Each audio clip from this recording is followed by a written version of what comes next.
Et salut à tous et bienvenue pour le Lap Time Challenge de la semaine. Donc, comme d'habitude, la partie découverte, la partie tuto. On va tout de suite aller voir ce qui nous attend.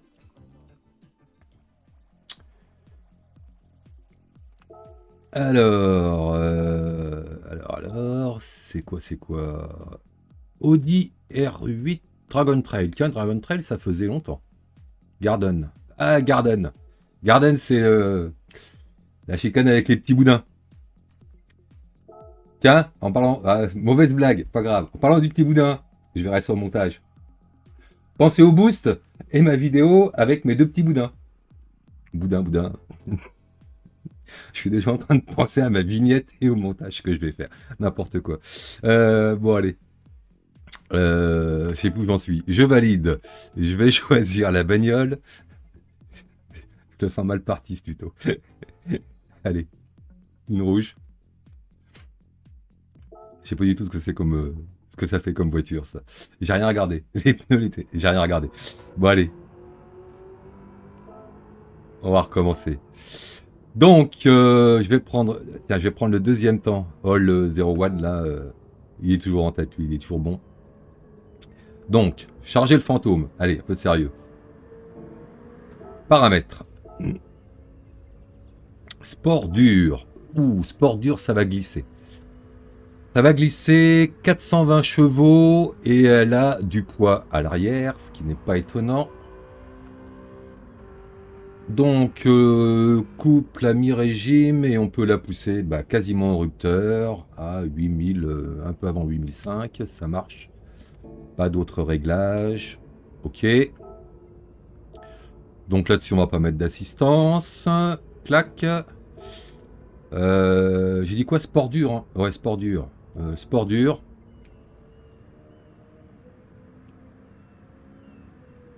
Sport dur. Je tente carrément, mais je pense que sport dur, faut au moins ça. J'ai ça. Une 46 pour le meilleur temps. Je crois qu'il y a tout. Pensez à vous abonner avant de démarrer. Vous avez le temps, regardez, hop. Et puis on va aller voir ce que ça donne. Une 46. Allez, go.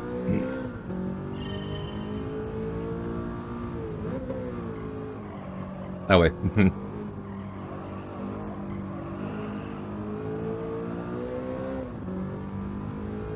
Ouais, de la bonne petite glisse.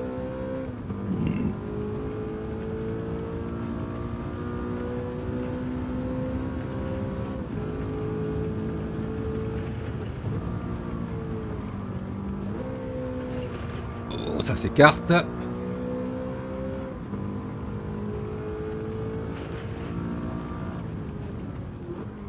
Oh là là. Attention, les petits boudins, ils sont là.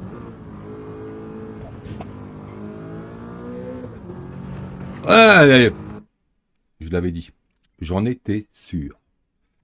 Donc, les petits boudins et les petites track limites.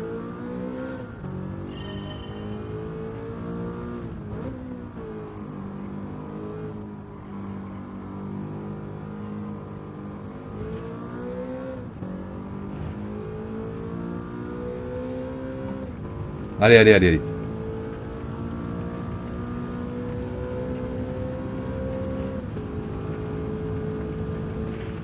Donc ici, j'ai vu que l'entrée... Ah bah, j'ai freiné trop fort ce coup-ci. Ah, le con. Ah, la sortie, ça s'ouvre, hein. Ouh là là là là là. Donc ici, rentrée tôt.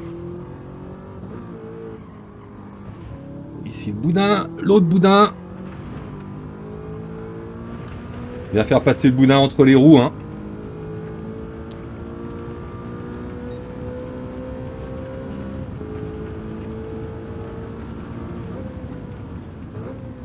Ouais, j'ai attendu de voir tes feux stop, c'était peut-être un peu tard.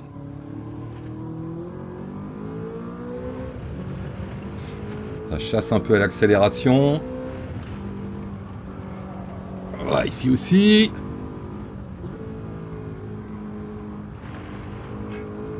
Ouais, faut y aller en douceur avec cette voiture. Ouais. Ouais, je pense que c'est surtout à cause des pneus. Alors ici, ça va être Patience, patience, patience. Ah, patience, patience.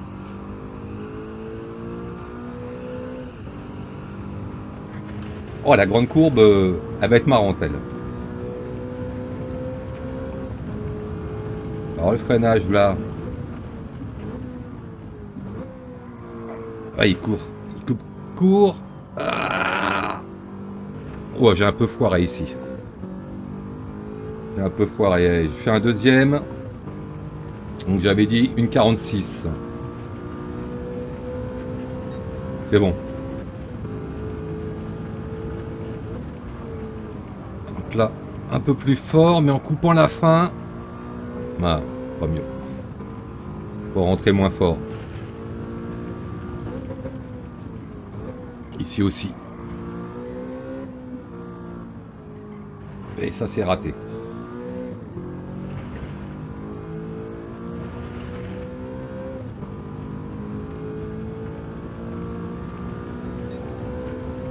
Bon, plutôt sympa, hein. Ça glisse, mais plutôt sympa. Alors ici, j'ai vu qu'il passait vraiment doucement, lui.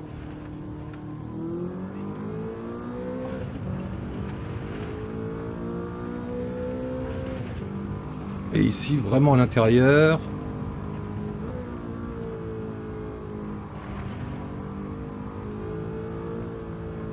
L'impression de conduire un camion.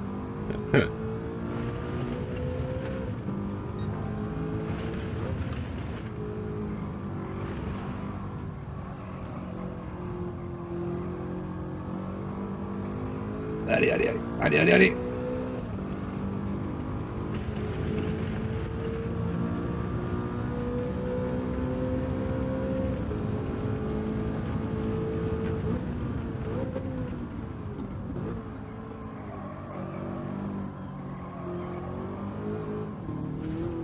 Ah, j'aurais peut-être pas dû mettre la 3. Si, ouais, si. Oh, ça va être beaucoup mieux. Ouais, ben je vais m'arrêter là. Ouais, il n'y a pas de frein à main. Bon, allez. Ouais, ça va.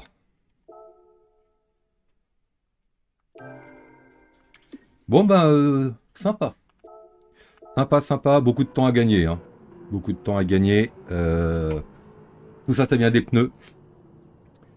Donc il va falloir apprendre à être patient dans les grandes courbes, maîtriser le sous-virage et bien entendu, attention aux deux petits boudins. Allez, je m'y remets un petit peu tout à l'heure et puis je vous enchaîne ça avec l'explication du tour rapide et pour vous, eh ben, c'est maintenant. Et hop. Et donc finalement, j'ai fait un temps en 1,43 794. Donc bien entendu, comme je le disais, attention aux petits boudins. Les deux boudins, bon l'avantage c'est qu'ils sont plutôt en début de circuit, donc quand on se loupe, bah, on le sait dès le début, ça permet de recommencer le tour. Sinon la voiture elle est pas mal. Après c'est lié aux pneus sport dur, donc sport dur ça fait que la voiture glisse beaucoup, un peu comme un paquebot. Donc il faut vraiment la piloter avec souplesse, la laisser aller, c'est-à-dire que de temps en temps on n'a ni frein ni accélérateur. Faut la laisser légèrement en glisse avec les quatre roues. Je trouve ça plutôt sympa à faire. Mis à part cette chicane qui est un petit peu une roulette russe. Et puis derrière, ce qui est super intéressant, c'est la fin du circuit avec la grande courbe là, qui a 3 cordes. Alors celle-là, elle est éclatante à prendre. Et puis bah à la fin, on met les gaz et puis bah, on voit si on sort ou si on sort pas, quoi. Voilà. Bon bah de toute façon, je vous explique tout ça virage par virage. Allez, c'est parti. On est parti pour Dragon Trail, donc on se positionne bien à droite sur cette grande courbe. On essaye d'aller un petit peu sur le vibreur. Moi, quand j'arrive ici, je freine un petit peu avant l'ombre, qu'on voit le trait d'ombre. Donc un coup de frein fort, puis ensuite je relâche. La 4, la 3, c'est vite. Ce qu'il faut, c'est faire glisser la voiture pour la faire rentrer à l'intérieur. Vous voyez, je mets un petit peu de gaz pour l'aider. Là, je suis à peine assez près de la corde. Vous voyez, je l'ai fait en 2 fois. Il faut essayer de le faire en une seule. Et quand on est au milieu du virage, on réaccélère à fond. Alors je l'ai fait des fois en 3, des fois en 4. Les meilleurs passent en 4, mais ça dépend de la vitesse où vous êtes à la corde. Donc là, je suis sorti en 3. Sur celui-là, on se met bien à droite. Je freine au 100 mètres, c'est-à-dire que c'est au début du vibreur. Et là, il faut vraiment plonger à la corde assez tôt, plutôt que ce qu'on croit. Moi, je mets un coup de seconde et j'essaye d'aller même rouler dans l'herbe. Il faut que la roue essaye d'accrocher l'intérieur du du petit vibreur, ça aide à tourner. Je remets un petit coup de gaz en restant en 2, certains passent la 3, pour bien écarter le virage. Et là, on arrive sur le premier boudin qu'il faut faire passer entre les roues. Donc on vise le boudin. Quand on a réussi à mettre le boudin entre les roues, on met la 3. Magnifique, hein, le boudin entre les roues, ah, magnifique. On met la 3, on réaccélère à fond. Et là, ce qui est important, c'est vraiment celui-ci. Donc celui-ci, quand on est en troisième, il faut vraiment arriver à le choper avec la roue intérieure gauche, parce que ça aide à faire pivoter la voiture. Donc c'est bien de le passer entre les roues, c'est encore mieux si la roue de gauche s'appuie un petit peu dessus. La sortie, on peut sortir large, donc attention, le vibreur redescend à l'extérieur, ça fait un petit peu bouger la voiture, mais en fait on peut s'en servir et on peut aller bien au-delà de la ligne rouge. Ici, je freine quand je dépasse la partie orange sur le rail, donc c'est entre le orange et le 150 mètres. Bien à droite, je rétrograde en ligne droite jusqu'en troisième, et puis ensuite je commence à attaquer le virage, je mets la seconde, et alors là, ce virage-là, il faut être très très très lent. Quand on est à la corde, je coupe un petit peu les gaz, vous voyez, je passe à 60 à l'heure, 59. Et j'essaye de réaccélérer très tôt. Donc la voiture n'a pas fini de pivoter. Donc attention, elle a une petite tendance au survirage, hein. Donc on le sait, comme on le sait, bah, il suffit de redresser un tout petit peu. Et on sort sur le vibreur. Ici, on se sert bien à droite. Je passe la quatrième et je coupe les gaz pour aller mettre les roues à l'intérieur où il y a de l'herbe, à l'intérieur du vibreur. Toujours la même chose, le vibreur, comme il redescend, ça permet d'appuyer un petit peu la roue et ça guide la voiture. Ici, un petit coup de gaz, puis un petit coup de frein. Il faut vraiment essayer de longer la corde. Donc vous voyez, il faut être patient, patient. Je mets un coup de gaz, mais pas trop. Il faut vraiment rester à droite, quitte à sacrifier ce virage. Parce que celui-ci, il est important. Tout petit coup de frein, on attrape toujours le vibreur intérieur pour mettre gaz le plus tôt possible.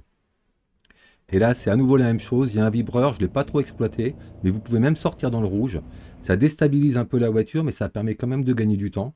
Donc comme on sait qu'elle va être déstabilisée, il suffit de mettre un tout petit coup de volant et débraquer. Ici, je freinerai un petit peu plus loin quand je serai en plein dans le creux de la cuvette, en mettant un coup de troisième.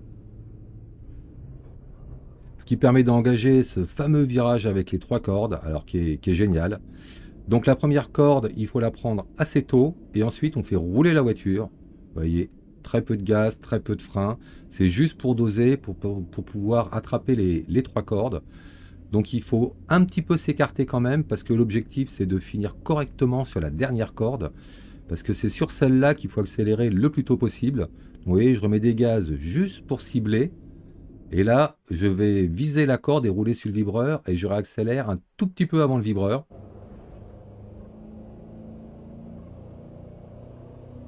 La dernière corde, on passe dessus. Moi, je passe la quatrième dessus parce que ça coupe un petit peu les gaz, ça évite de survirer. Et normalement, avec ça, ça fait une super sortie et là, on gagne du temps. Ici, bien à droite, attention, faut freiner tôt. Donc moi, je me sers, c'est un tout petit peu après le panneau 150 mètres, de l'ombre. Et je freine un tout petit peu après l'ombre, bien à droite, en troisième. Et là, j'attaque très tôt la corde en seconde pour vraiment couper le virage. Là, je suis un petit peu large. Sur un autre tour, je l'ai fait plus court et ça marchait mieux. Mais ce qui compte vraiment ici, c'est d'aller viser le mur et la corde suivante à l'intérieur. Donc vous voyez, je mets gaz très tôt. Je continue avec le volant complètement à gauche, comme si j'allais vouloir attaquer le mur. Parce qu'il faut à nouveau mettre les roues dans l'herbe pour s'appuyer sur le vibreur. Là, je redresse un tout petit peu le volant pour éviter que la voiture survire. Ce qui me permet de ressortir très fort en troisième à l'extérieur du vibreur. Voilà, et après, eh ben, pas de soucis, comme d'habitude, tout le monde à l'or. Allez, je vous souhaite bon courage, à plus. Ciao!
Alors pour récupérer mon fantôme, vous allez dans le mode sport,